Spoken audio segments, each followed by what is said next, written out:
So, the power of acceptance in health. Now, this is a tricky subject because it's obviously if you're ill, if you are faced with identity crisis following an illness, following an operation, following a decline in health in some way, you don't want to accept it.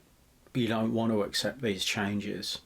But what if I told you that change is easier and most likely to occur from a place of acceptance?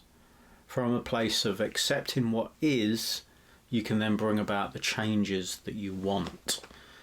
It's a difficult one, I know, to get your head around, but it comes from a place of not fighting what is. It comes from a place of complete and utter acceptance and surrender to what is, and then from that place you can move forward, you can build up again, you can become a new person following that.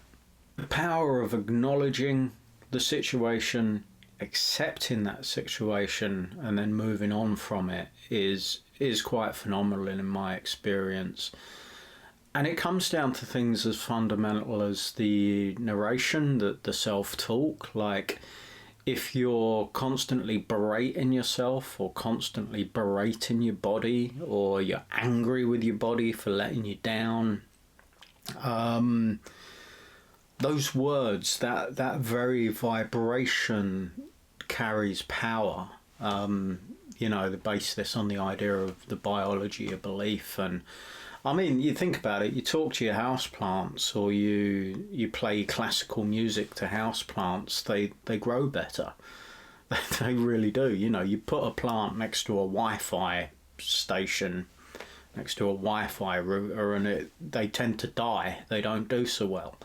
You put them somewhere where they get lots of sunlight, and you talk to them and you play nice music to them, they thrive, they do a lot better. So if talking positively to a houseplant makes a difference, God, just imagine what talking positively to your children would do, or to a human, or most importantly to yourself, to your body, to these cells within your body. Your self-talk can have such a powerful effect on that, and that comes from accepting where you are.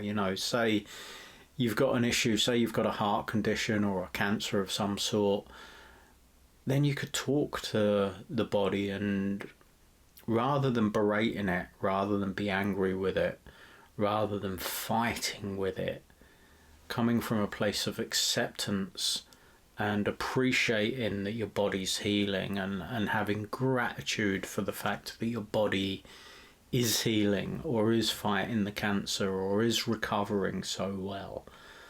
Focusing on what you do have rather than what you don't have. Again, moving your attention to what you do want as opposed to what you don't want can be a very simple